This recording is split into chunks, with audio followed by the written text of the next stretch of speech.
Sha-na-na-na-na-na-na-na, sha-na-na-na-na.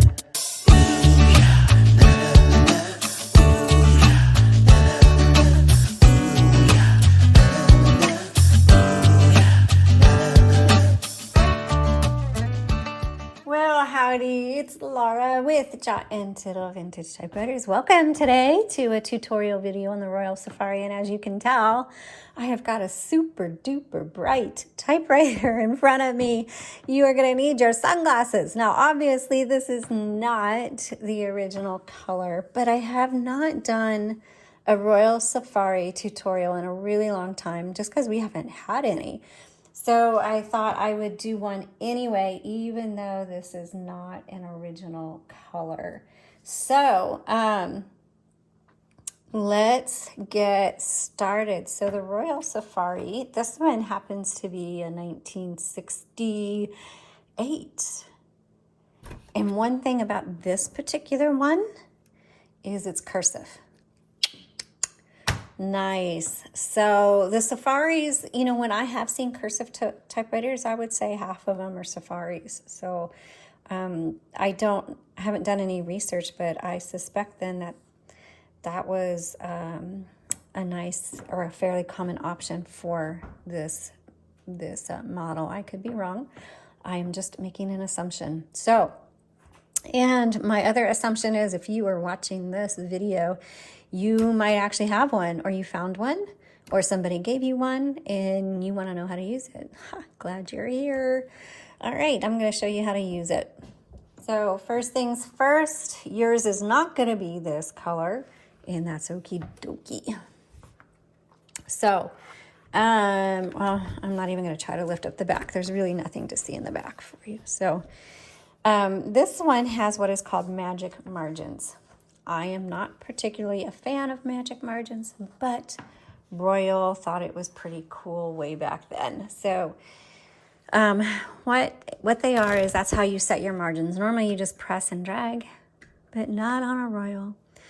So first of all, to move your carriage, which this whole top area is your carriage, there's a tiny little metal lever, and it's on either side, one here, one here.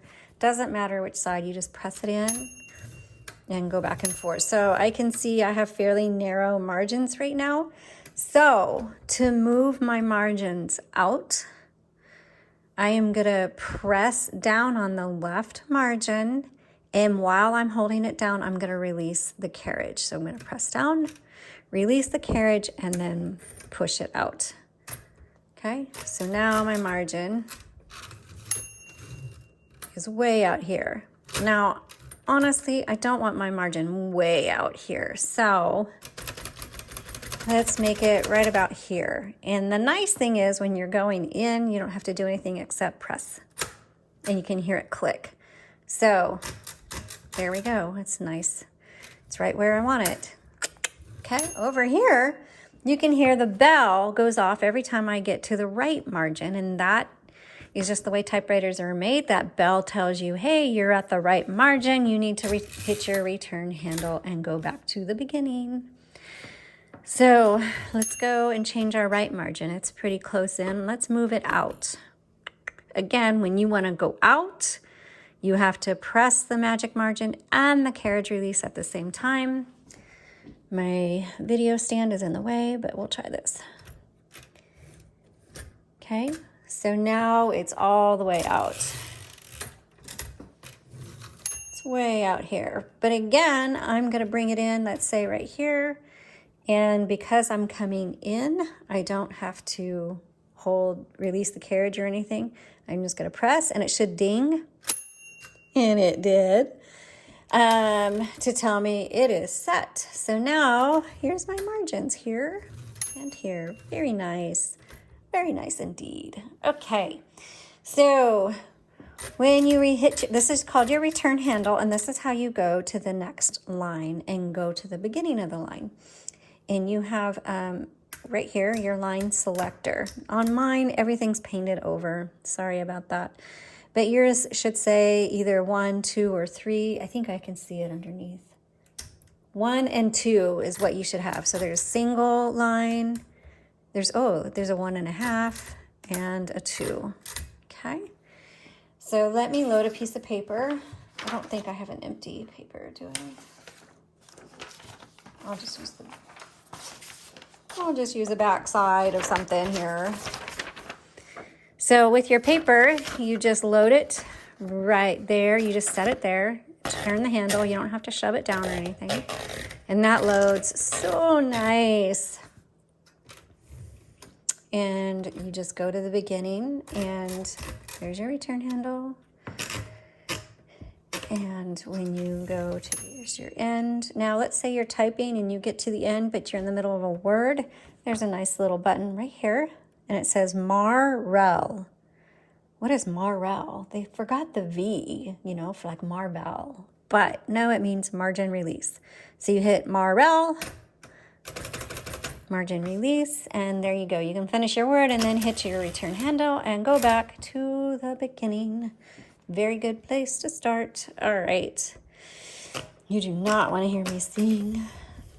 All right, so now we're going to look inside your typewriter, and what you want to do is just grab right here in the middle and give it a yank like that. And here is your escapement area, or your type bar basket, your spools. If you don't have spools, all you need are universal spools and ribbon. You can find those in many different places. We have them on our website. If you go to jotandtittletypewriters.com, there's a link in the description below to the ribbon spools. And just get a universal one. That's all you need. Or if you have your original ones and you just want fresh ribbon on it, we can do that too.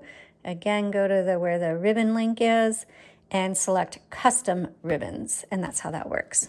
Now, when you get to the end of your spool, it's not the end of the ink in your ribbon. You just reverse that baby. And you just go back and forth. And you can tap either side. I tap this double barrel thing right here. When it is time to reload your ribbon, I highly recommend I've taken a photo of this section. And so I recommend going to the product listing link. And even if it's sold, you can still see the images. And then, you know, bookmark or screenshot that image for your reference to kind of help you navigate threading that ribbon. Just keep in mind, black is on top, red is on bottom. Now, some people are like, do I have to use 2 colors? No, you don't.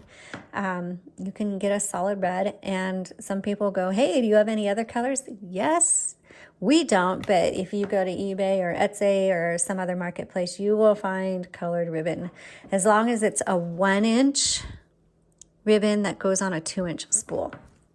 Okay. Not 1 inch, 1/2 inch. Oh, do not get a 1-inch ribbon. Sorry about that, folks. All right, so when you do thread it, the ribbon comes up around the top, around the back, and underneath. Same with this one, top, around, underneath.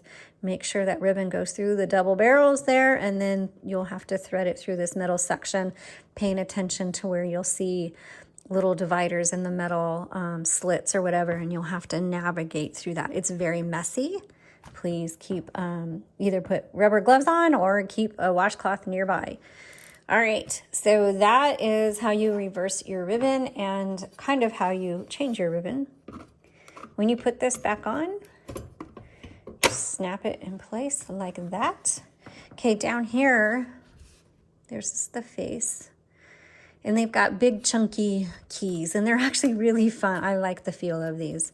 The plastic age, everybody was into plastic at this time. So you have instead of tabs, they call them columns. They call them columns. All right. Oh, I need a coffee break. All right. So it's kind of similar to, well, forget it. Let's just see if they have one. So I'm going to press this.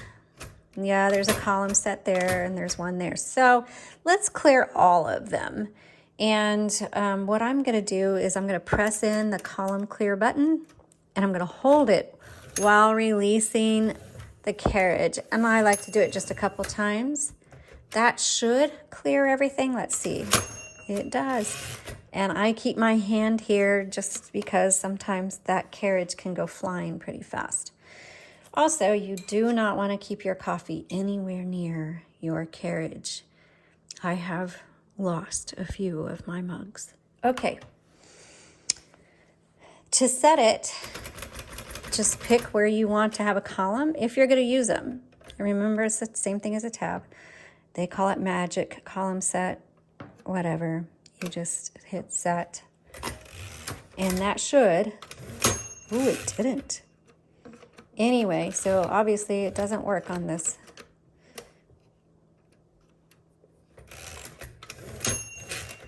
Anyway, that should set your column. But it is not on this one. So mine is broken. Okay, touch control. So you have LMH. That just determines how hard these type bars are going to strike your paper. There's two ways to change the tension or change how hard your type bars strike your paper. One is your finger. You can have either a really light hand or heavy hand. It makes a difference. And if you've never typed before, I would, when you get your typewriter, just put in a paper and just test out, different, try typing really light versus really heavy and change settings, and just kind of play around and see what feels really good for you and and how you interact with the typewriter too. Each typewriter has its own personality. It really does. Okay, and touch control. Okay, backspace does not erase, but it just backspaces if you make a mistake. Backspace does not work on this typewriter either.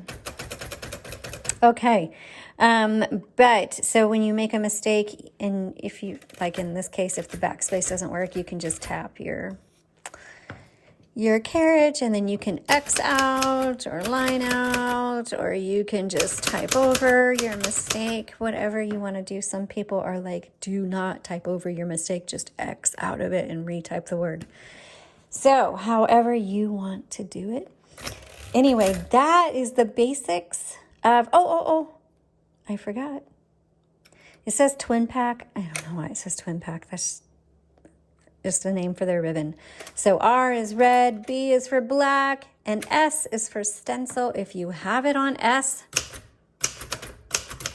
it's not going to type anything. It's going to sound like it's typing something, but you're going to look at it and go, it's not typing. That's because you have it on stencil. So put it on B or R. All right. It's super simple. This is a great typewriter for beginners or for casual writers. I don't think I would recommend the Safari for, really extensive work. Just my personal opinion on that. In typing on Safaris, they're fun to use, but I would never write a book on it. I would pick something else. So that is my personal assessment. Hey, thanks for watching. I know this is a little long and windy, but this is about the only way I can be social anymore. No, I'm just kidding, but thanks for watching. Give us a thumbs up. It helps us, and follow us, and we'll talk to you soon. Bye-bye.